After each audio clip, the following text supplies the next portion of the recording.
The International Space Station might be a technological marvel, but it doesn't offer the comforts of home. Because this is a concentrated universe where living is anything but easy. Space is limited, putting great pressure on the astronaut's body and mind. Muscles waste and the atmosphere is claustrophobic.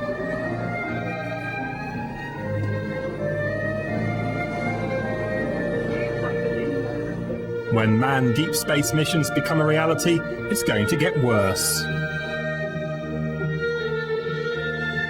Scientists are looking to the animal kingdom for answers, specifically tracking down the mechanism that allows them to hibernate, an ideal condition for astronauts traveling for years through space. At the University of Pavia in Italy, a research team is conducting hibernation experiments on behalf of the European Space Agency. The team have been able to create a hibernation-like state in cell cultures using a synthetic molecule called daddle, which has opium-like properties.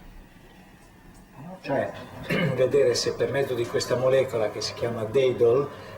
Daddle is similar to a family of molecules produced in the brain. It reduces energy consumption in cell cultures, but also in animal cells and the cells of other organisms.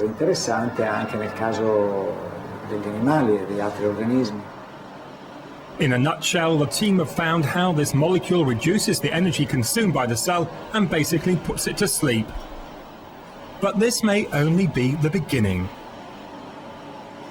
Quello che possiamo dire è che sarebbe molto bello. We can say that we are very happy to have understood the basic mechanism, to see how the molecule affects the cells, and to try and produce a state of extremely lowered metabolism with animals. And why not, one day, do the same with man? Questo anche all'essere umano. Researchers at the University of Verona, some 200 kilometers away, have been testing the daddle molecule on non-hibernating animals, starting with rats. The rodents injected with daddle and its subsequent behavior compared to that of a non-treated animal. Sensors track its heartbeat and brain activity. Because hibernation in animals is characterized by huge drops in heart rate, body temperature and metabolism.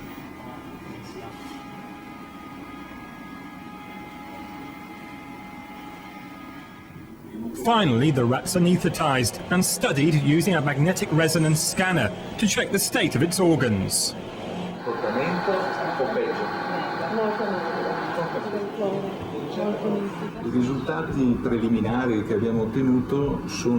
The preliminary results we've obtained show essentially a certain reduction in body temperature during the 4 hours after the daddle was injected. This lowering of temperature is associated with a net diminishing of movement. Injecting human hearts or lungs with a hibernation-inducing agent could preserve them for transplants, or a severely wounded person could be put in hibernation until treatment's available. But such miracles are a long way off. We're trying to learn more from naturally hibernating animals what the mechanisms at work are. One day all will be understood. Then it will be much easier using pharmaceutical techniques or other methods to apply these mechanisms to non-hibernating animals.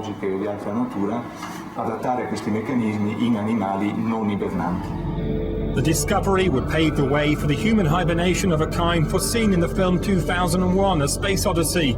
Crews could be put to sleep for months or years, meaning less space and food. The spacecraft would be lighter and easier to maneuver. Its detractors say human hibernation is sheer folly, but its supporters counter that long ago it's believed man's forebears used to sleep through the long cold winters. So perhaps astronauts of the future will be discovering human secrets of the past.